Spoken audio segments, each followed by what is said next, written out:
Hey guys.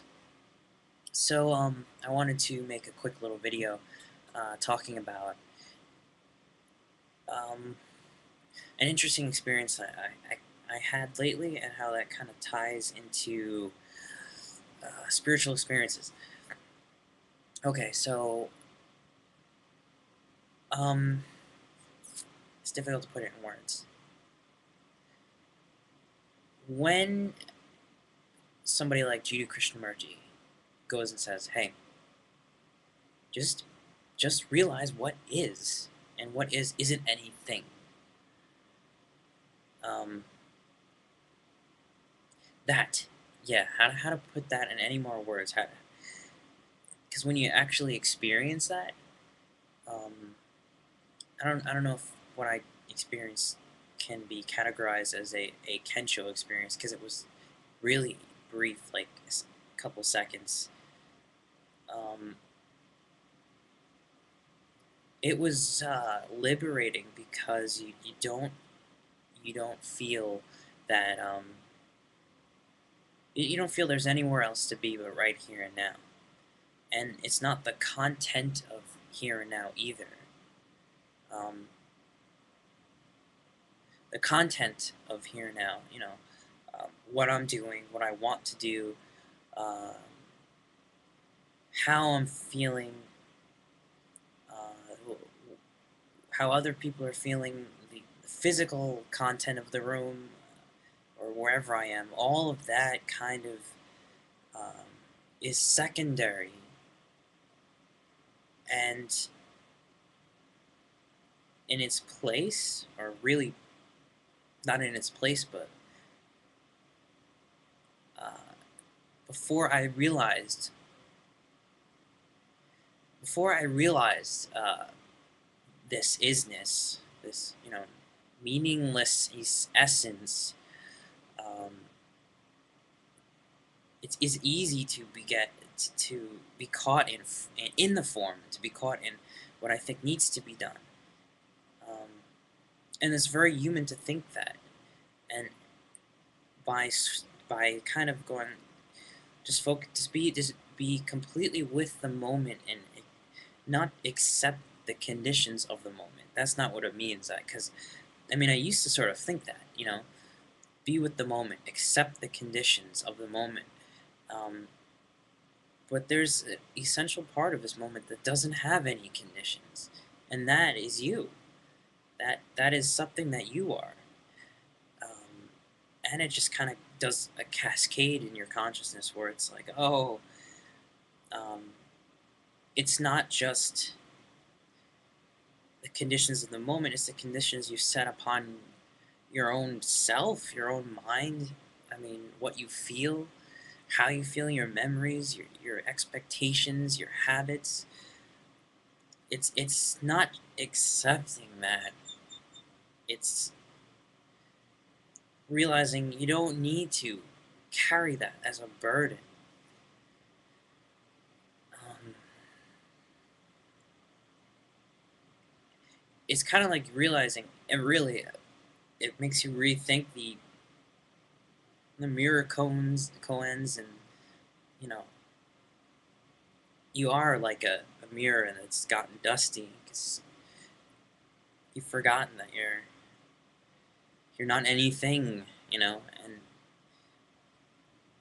it's very tricky to actually have it click and experience that because it's all very distracting. Um, everything, I mean, honestly, it is like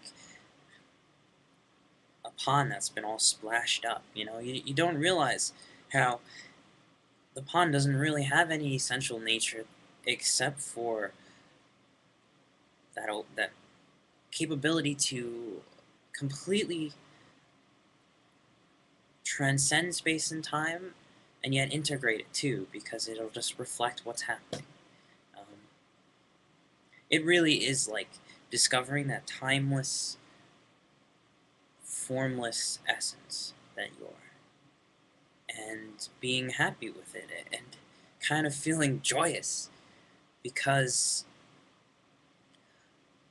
now, no matter what conditions happen, you realize that is not going to affect you. And it's not even the idea. It's not like a shield or something. It's just you are in a whole different expanse of reality. That at the same time is still right here. I'm still sitting here, and you're still sitting there, and it's realizing too, like even when you are completely lost in it, when you're completely stuck with the conditions, and you believe in those conditions more than you realize this formless nature, it's there too. It's still there, even in that um, drama and chaos of life. So I don't know, that to me is, I don't know, it just clicked. That to me is like a Satori or Kensho, and I guess for them, for people who have Kensho and enlightenment experiences, uh, that must be why they're so peaceful, because it is a peaceful experience too, because it gives your body, your mind more energy, because it frees it up, it clears it out. It lets you begin to use reality as you see fit, as you wish, um, and it's not you stuck with these conditions and trying to force reality one way. Reality is essentially formless, so you're actually letting. I mean, the new agey idea of letting potentials happen or manifesting reality. I don't know. Maybe there is some truth to synchronicities and manifestations and all that. Um, but it can't be when you're all garbled up and stuck. It's much harder to do it that way. So I understand why, being part, realizing your source is very important if you want to start um, taking your life in different directions. And hopefully that's what I'm going to be doing. Um, and to be honest, I don't want to make this video too long, but to be honest, this is integral consciousness that Ken Wilber talks about, that Gene Gebser talks about. Um, don't muck it up in the words. Clean your mirror first. Find that stillness and that source.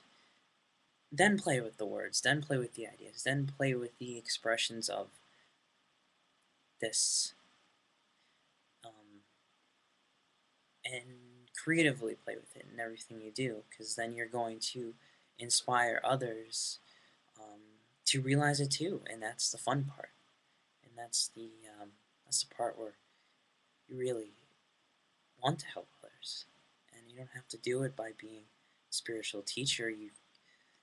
That's a condition, it doesn't matter. You can be ringing someone up at a supermarket, it doesn't matter. Anyway, that's it for now. I don't really know. And in this, I'll just end it. Thank you for listening.